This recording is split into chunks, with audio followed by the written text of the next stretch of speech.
আমাদের আজকে এই বিপ্লবী কর্মসূচিতে লিটু বাউলা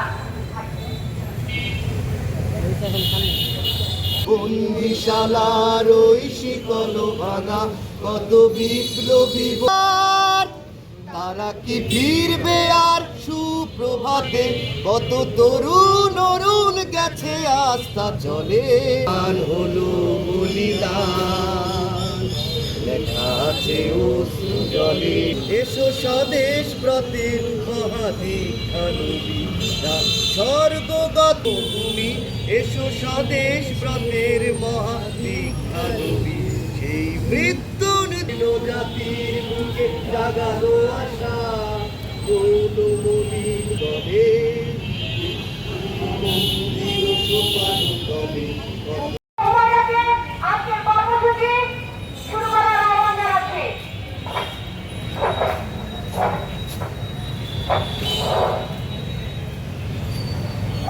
আসসালামু আলাইকুম। আজ আমরা এখানে এক অন্ধকার দুঃসহ অসুস্থ হয়েছি। 2024 সালের জুলাইয়ে যারা জীবন দিয়েছে জুলাই গণঅভ্যুত্থানে সেই শহীদদের প্রতি শ্রদ্ধা জানাতে।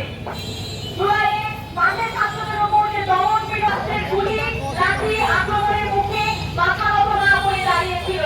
জুলাই শহীদদের নির্মাণে তারা ন্যায় ভিত্তিক বৈষম্যহীন রাষ্ট্র গঠন করতে চেয়েছিল। ধারণ করে আজ আমরা ভোপালে প্রচলন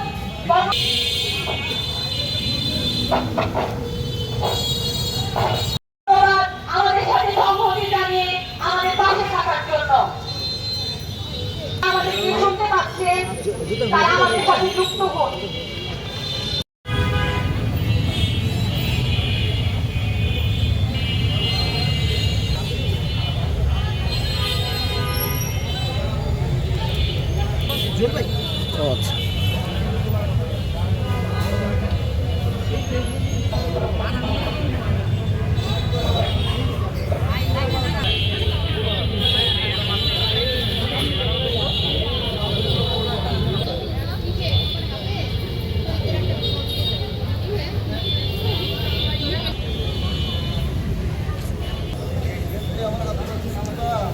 এই যেমনি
একটি বৈষম্যহীন রাষ্ট্র প্রতিষ্ঠা করা এবং একটি মানবিক মর্যাদা সম্পন্ন বাংলাদেশ নির্মাণের লক্ষ্যে নির্মাণের আকাঙ্ক্ষা থেকে যে জুলাই অভ্যুত্থান হয়েছিল এবং সেই জুলাই অভ্যুত্থানে যারা নিজেদের জীবন উৎসর্গ করেছেন, যাদের রক্তের বিনিময়ে আমরা আজকে কথা বলতে পারছি, আমরা আজকে কথা বলার স্বাধীনতা ফিরে পেয়েছি, আমরা নতুন বাংলাদেশ বিনির্মাণের স্বপ্ন দেখতে পাচ্ছি, তাদের প্রতি শ্রদ্ধা জ্ঞাপন করছি। মা সন্তান হারানোর পরে যে কতটা কষ্ট নিয়ে জীবন কাটাইতেছি যতটুকু একমাত্র আল্লাহ জানেন।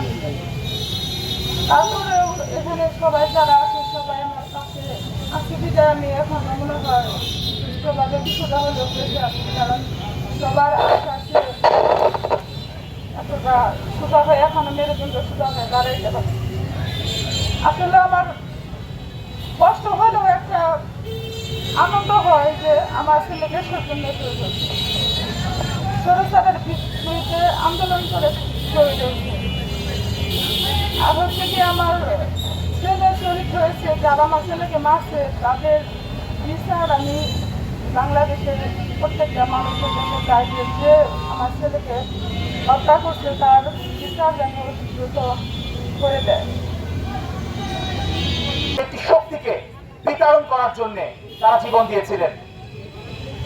কোন পর্যায়ে আমাদের ভুলে যাওয়া চলবে না যে কোন উদ্দেশ্যে এই মানুষগুলো অকাতরে তাদের জীবন দিয়েছে।